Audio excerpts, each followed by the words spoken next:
Bonjour à toutes et bienvenue dans ma nouvelle vidéo. Alors, de quoi va-t-on parler aujourd'hui? Je vais mettre mon volumateur juste après. Je voudrais simplement vous montrer qu'on va parler de ces deux livres ici. Donc, principalement vos cheveux, miroir de votre âme et secret de guérisseuse de Lila Riouri. Ça fait un moment que je dois tourner cette vidéo et qu'il y a toujours quelque chose qui enquiquine le monde. Donc, c'est-à-dire, j'en profite pour mettre mon volumateur parce que je viens de terminer de me maquiller. Et voilà, et puis la prochaine fois, je me dis que ce serait sympa peut-être de se maquiller. Rien n'est prêt, ici, rien n'est prêt. Attendez-moi.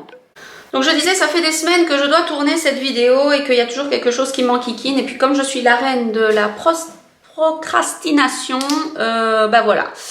Cette vidéo n'arrive que maintenant parce que ça fait quand même très longtemps que j'ai fini ces livres et que j'avais dit que je vous ferais un retour. Il est temps, ils sont là, enfin il est là, le retour de...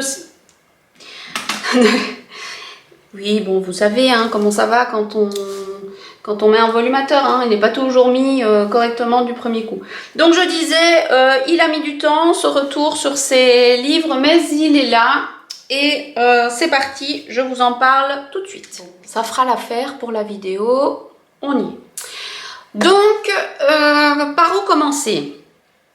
La fille qui prépare ses vidéos. J'ai d'abord lu Secret de guérisseuse. Au moment où j'ai commandé vos cheveux miroir de votre âme, Amazon fait bien les choses pour vous faire acheter. M'a proposé le soi-disant best-seller de Lila Riouri qui est Secret de guérisseuse. Avant de lire celui sur les cheveux, je me suis dit tiens, je vais un petit peu d'abord lire son best-seller qui est son, je suppose, premier livre. Je n'en sais rien, je dois vous avouer que je n'ai pas approfondi la chose, mais je me suis dit j'ai envie de savoir à qui j'ai affaire. Alors, mon avis sur ces livres, bah, on va le découvrir tout au long de cette vidéo, assez mitigé, c'est le résumé. Il y a à prendre, il y a à laisser. Donc, je disais, ce livre, de quoi parle-t-il? Alors, si vous me voyez régulièrement baisser la tête, j'en suis désolée, mais c'est parce que j'ai essayé de prendre des notes pour ne rien oublier.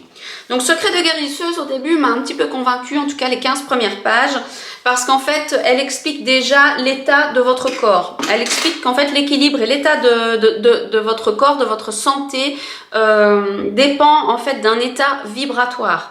Donc, en fait, elle vous explique que tel et tel organe et le corps en général vibre à autant de mégahertz par minute, par seconde, je sais pas comment, enfin voilà, je ne m'y connais pas dans ce genre de truc. Et que cet état vibratoire dépend de certains perturbateurs extérieurs ou intérieurs et que c'est ça qui fait qu'on tombe malade et donc on en viendra après sur la chute de cheveux. Donc là, jusque-là, j'étais tout à fait d'accord avec elle. Donc ces perturbateurs, donc je les avais fluorés. Je regarde. Désolée. Bon, ben voilà. Je ne les retrouve pas. Tout va bien. Voilà, donc je les avais même pas fluorés.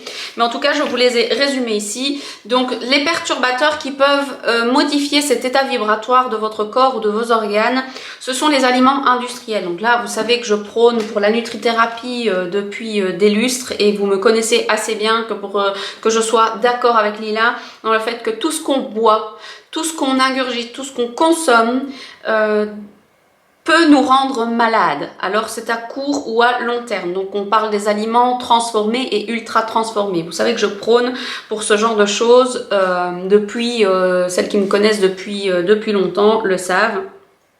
Il y a les émotions négatives, donc les peurs, le regret, la colère, la tristesse, toutes ces émotions négatives influent sur votre état vibratoire. Il y a aussi la dévalorisation, donc là c'est les émotions négatives aussi, je pense qu'on aurait pu regrouper ça ensemble. Donc le manque d'estime de soi, les conflits psychiques, les conflits qu'on a avec d'autres personnes, tout ça a induit des émotions négatives qui fait que ça modifie votre état vibratoire. Vous avez les polluants électromagnétiques, on n'y pense pas assez, mais le Wi-Fi et tout ce genre de choses, les appareils électriques, certains appareils électriques émettent des ondes dans la maison et on ne pense pas assez à ce genre de choses. Alors vous avez les lieux nocifs, donc certaines maisons ont été construites sur des habitations, des anciens marécages, pas loin d'un cimetière, ce genre de choses influent énormément notre état vibratoire. Là on rentre dans des trucs un petit peu plus spirituels, j'ai envie de dire, hein, mais moi personnellement j'y crois. Les relations toxiques, donc on en revient aux émotions négatives, donc il y a des gens malheureusement qui sont proches ou moins proches de nous, que ce soit au travail, nos relations, il y a certaines personnes qui sont toxiques. Et je sais pas si vous avez déjà eu cette expérience d'avoir justement été en contact pendant 5 minutes ou des heures avec une personne toxique et vous vous sentez vidé de toute énergie tellement vous avez dû prendre son énergie négative. Ça aussi c'est quelque chose auquel j'y crois. Et le stress, le grand acteur de notre chute de cheveux, le stress. Donc c'est le plus nocif, elle le dit, c'est le plus nocif de tous et j'y crois à fond. Il épuise à fond, jusqu'à la moelle, jusqu'à l'os, votre état vibratoire. Jusque-là, j'étais d'accord avec elle. Même si, bon, les histoires d'état vibratoire, ouais, je peux y croire, je peux l'entendre. Et donc, elle amène des solutions par rapport à ça. Donc notamment se libérer du passé, stop au remords, au sentiment d'échec, il faut vraiment faire un reset de sa vie. Ce qui est passé, ça nous construit, mais il faut arrêter de le ressasser. Il faut plutôt en tirer des leçons. Donc se libérer des liens négatifs. Moi personnellement, il y a des gens que je ne vois plus parce que ce sont des gens trop négatifs. Ou alors je m'en suis éloignée, je les vois le moins possible. Améliorer son hygiène de vie. Donc là, vous savez, vous me connaissez, il faut se reprendre au niveau nutrition. Donc là, l'importance de son alimentation. Donc il faut vraiment consommer des aliments plus sains, bio quand même, le plus possible. J'avoue que de ce côté-là, je suis un mauvais élève. Il y a des choses que je consomme bio, mais je ne consomme pas 100% bio. Faire attention à ce qu'on avale. Rien de tel qu'un bon petit soda quand on est sur une terrasse et qu'on a très soif. Mais il ne faut pas que ça devienne le quotidien. Et puis les aliments ultra transformés, vous me connaissez. Les aliments fournissent à notre corps les nutriments dont il a besoin pour un bon fonctionnement. Donc donnons-lui toutes ses chances de son côté. Alors jusque-là, Secret de guérisseuse me convainc. Alors il y a certains passages que j'ai...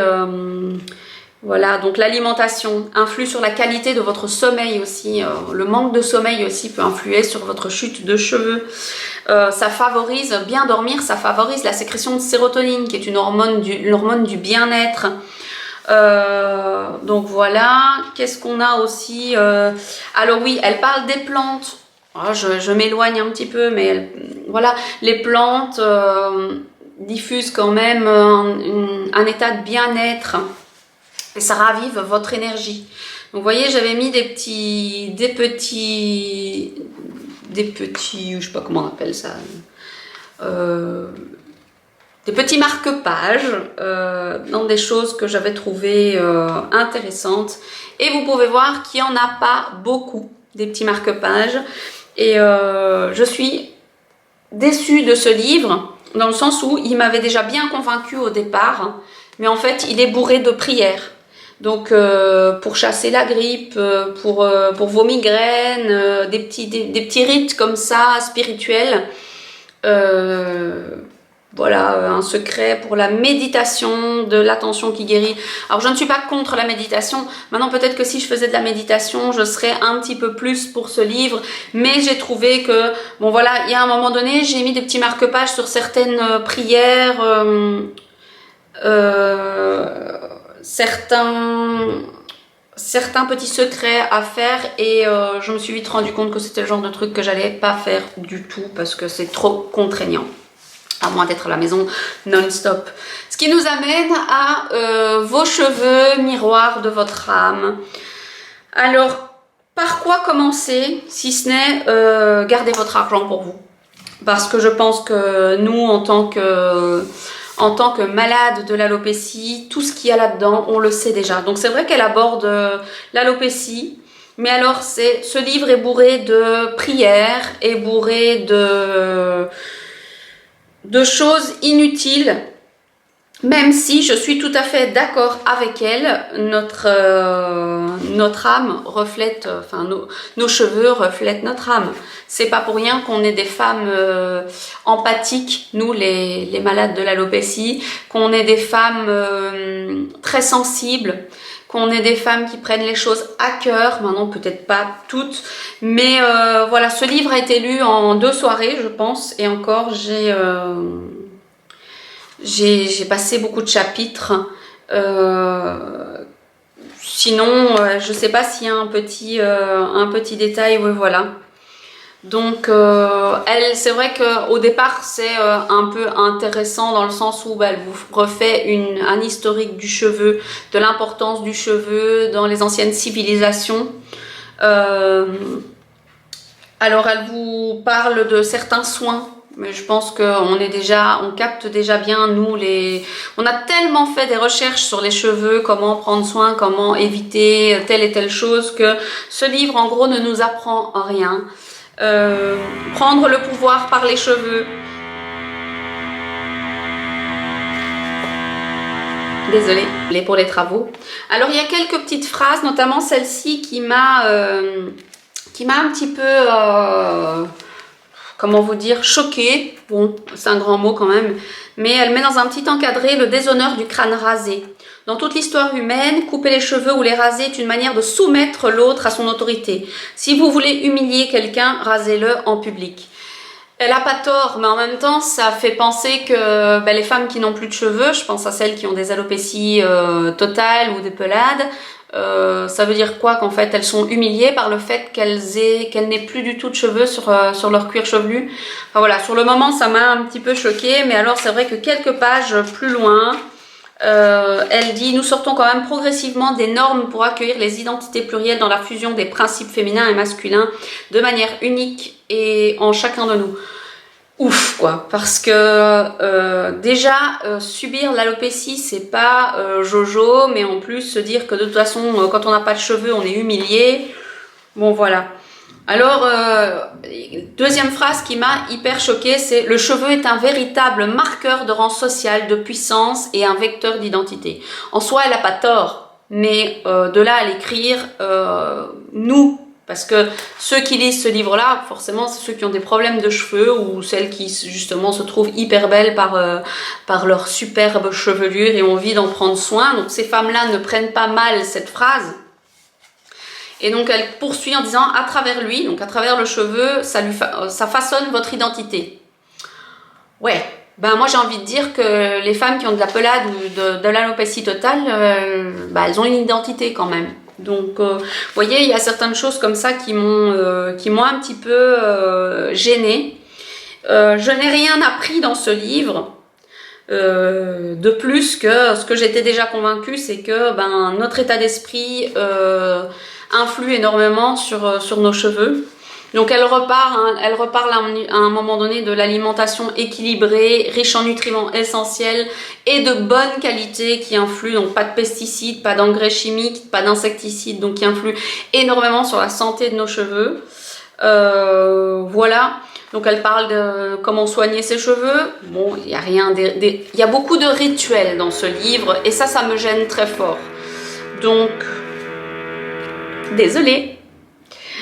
Et donc voilà, bon, le résumé de tout ça, c'est que je suis quand même contente de les avoir lus, mais j'aurais pu garder mes sous-sous pour moi, pour m'acheter peut-être un soin chouchoutage pour mes volumateurs. Mais voilà pourquoi ne pas les lire. Si vous voulez, je veux bien les mettre à disposition moyennant les frais de port. Je m'en débarrasse. Donc, secret de guérisseuse et vos cheveux, miroir de votre âme. Contente de les avoir lus, mais sans plus. Ça n'a rien apporté de plus à ma vie. Ça ne vous guérira pas de l'alopécie.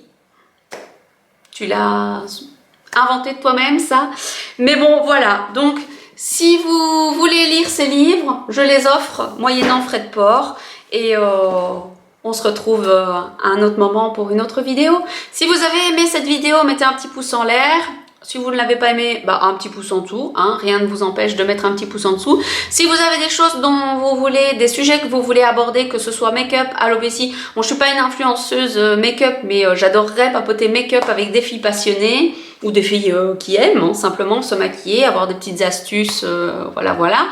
Et si vous voulez aborder quelque chose par rapport à l'alopécie ou un autre sujet qui, je me ferai peut-être un plaisir, s'il me botte bien évidemment, de l'aborder. En attendant, je vous fais des gros bisous avec mes travaux et je vous souhaite une bonne journée. À bientôt les filles.